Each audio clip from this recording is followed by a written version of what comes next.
Это пацанский мув, братух, не обессудь, но ты везешь слону. Когда водила протянул ауксия, все мои волки делают.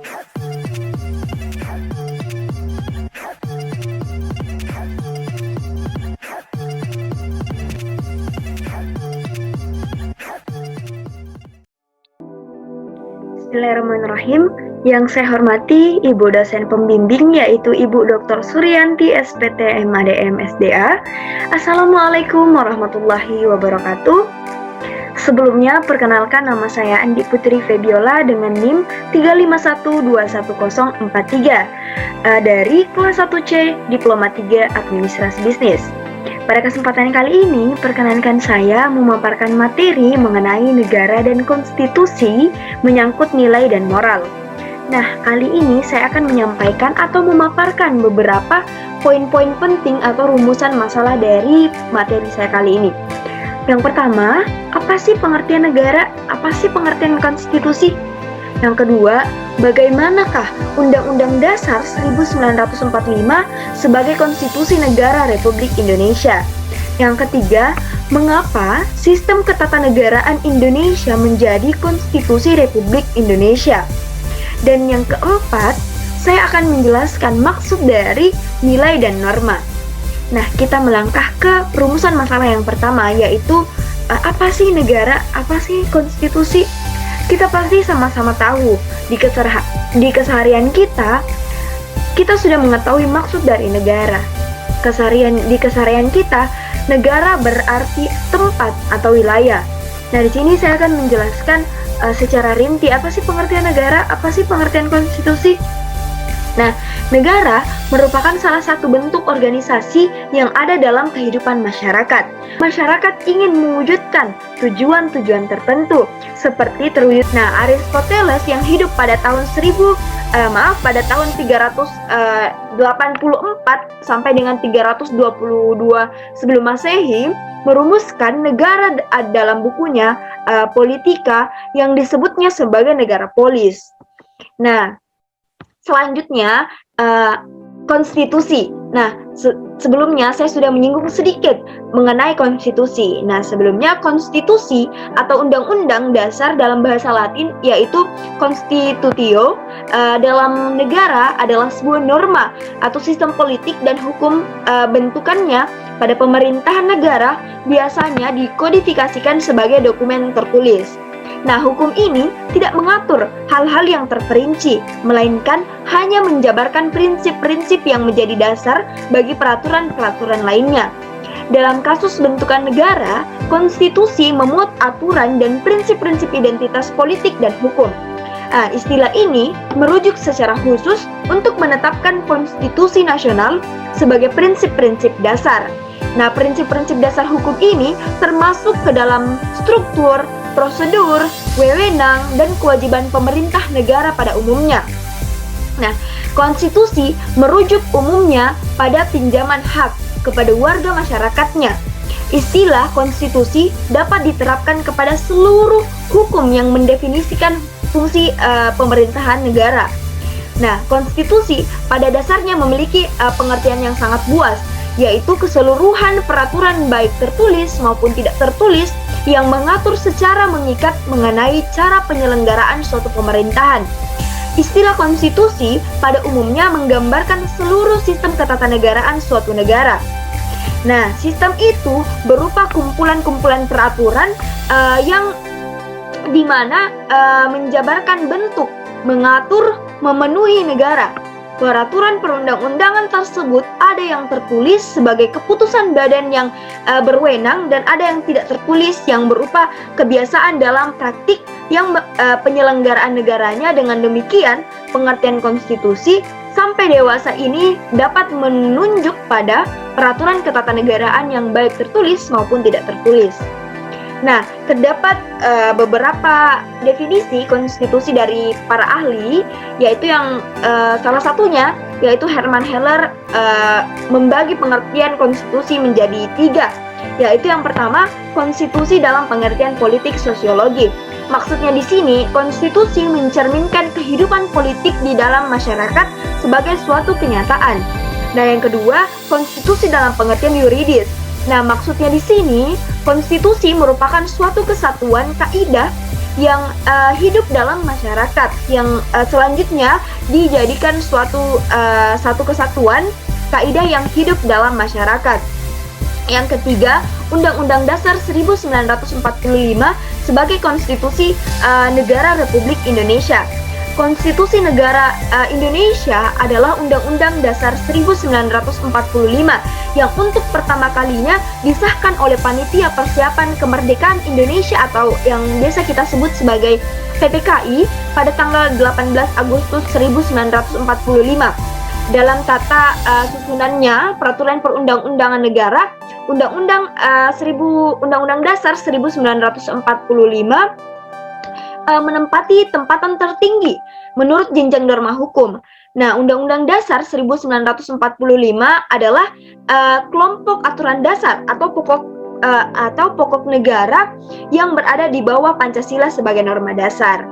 Nah, konstitusi yang pernah berlaku di Indonesia dalam sejarahnya sejak proklamasi 17 Agustus 1945 hingga sekarang di Indonesia telah berlaku 3 macam undang-undang dasar dalam 4 periode, yaitu yang pertama pada periode 18 Agustus 1945 sampai dengan 27 Desember 1949 berlaku Undang-Undang Dasar 1945.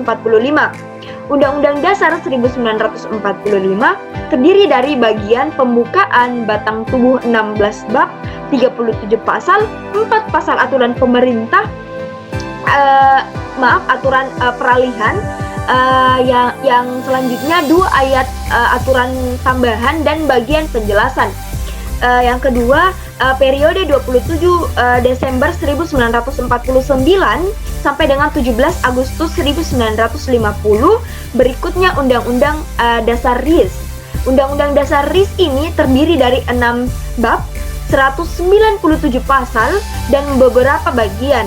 Yang ketiga, periode 17 Agustus 1959 sampai dengan 5 Juli 1959. Nah, berlaku Undang-Undang Dasar RIS pada tahun 1950 terdiri atas 6 bab, 146 pasal, dan beberapa bagian. Nah, yang terakhir periode 5 Juni 1959 sampai sekarang kembali berlaku Undang-Undang Dasar 1945. Nah, Undang-Undang Dasar Negara Republik Indonesia pertama kali ditetapkan oleh PPKI pada tanggal 18 Agustus 1945. Nah, Undang-Undang Dasar yang ditetapkan oleh PPKI tersebut sebenarnya merupakan hasil karya BPUPKI melalui sidang-sidangnya dari tanggal 29 Mei 1945 sampai 1 Juni 1945 dan tanggal 10 Juli sampai 16 Juli 1945. Nah, kita melangkah ke poin selanjutnya, yaitu sistem ketatanegaraan Indonesia yang menjadi konstitusi Republik Indonesia, yaitu yang pertama, bentuk negara adalah kesatuan.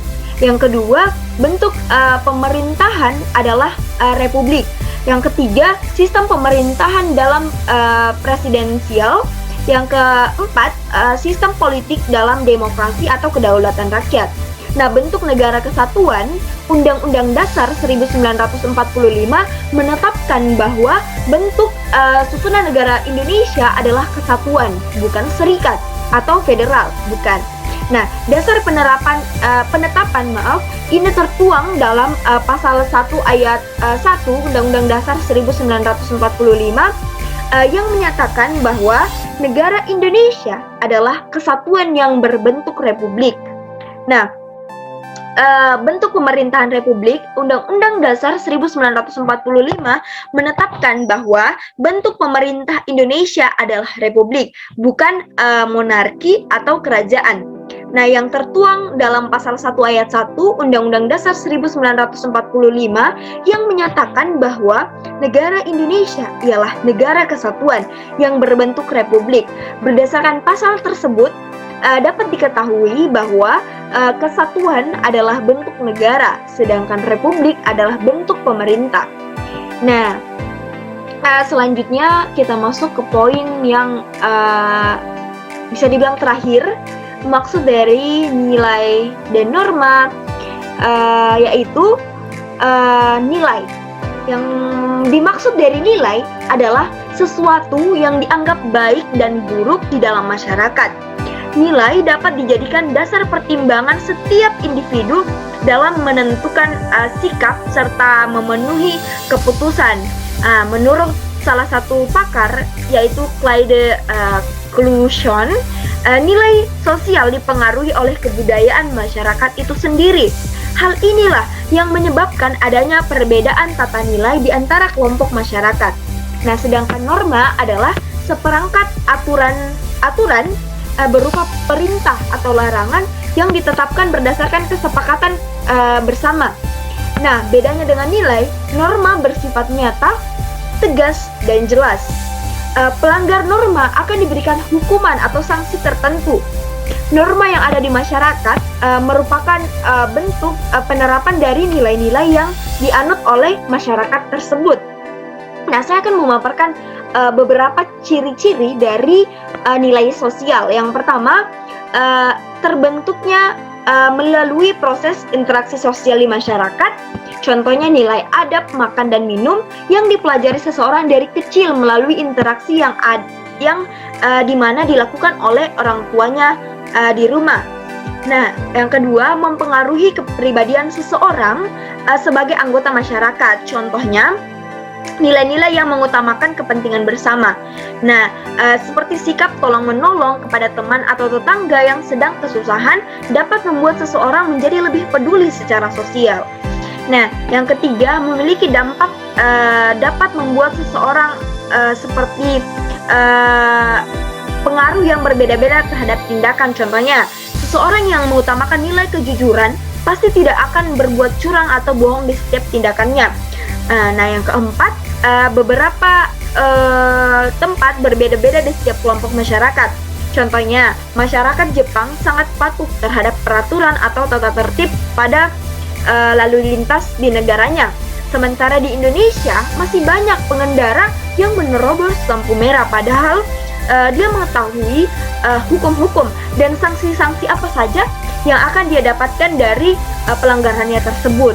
Nah, selanjutnya saya akan menjelaskan ciri-ciri dari norma. Yang pertama, umumnya tidak tertulis. Norma sosial biasanya hanya diingat, diserap, dan diterapkan dalam interaksi antar anggota kelompok masyarakat. Nah, yang kedua, hasil kesepakatan bersama. Maksudnya, norma sosial adalah peraturan yang berfungsi untuk mengatur perilaku seluruh anggota masyarakat. Oleh karena itu, norma sosial harus berdasarkan hasil kesepakatan bersama. Yang ketiga, bisa mengalami perubahan. Norma sosial ini terbentuk dari interaksi sosial di masyarakat. Oleh karena itu, norma sosial bisa mengalami sebuah perubahan sesuai dengan keinginan atau kebutuhan anggota masyarakat itu sendiri. Nah, yang keempat, memiliki hukuman atau sanksi. Nah, di sini maksudnya hukuman atau sanksi ini ada yang sifatnya ringan, sedang, berat, dan berat hukumannya atau sanksinya yang akan diberikan kepada setiap orang yang melanggar norma-norma yang berlaku dalam suatu negara atau suatu wilayah. Nah, kita sudah berada di akhir materi, yaitu mengenai nilai dan norma. Mungkin cukup kali ini, cukup saja materi yang saya berikan sampai di nilai dan norma. Saya memohon maaf apabila terdapat banyak kesalahan kata, terdapat banyak kesalahan sifat, terdapat banyak kesalahan sikap yang saya lakukan sebelumnya. Saya memohon maaf. Sesungguhnya kesalahan semuanya berasal dari diri saya sendiri dan kebenaran hanya milik Allah Subhanahu wa taala. Terima kasih kepada dosen pembimbing yang telah memberikan saya banyak sekali ilmu, yang memberikan saya banyak sekali pelajaran. Semoga apa yang diberikan kepada saya bisa saya terapkan kepada orang lain agar ilmu itu tidak berhenti hanya kepada saya. Saya ucapkan banyak terima kasih. Wassalamualaikum warahmatullahi wabarakatuh.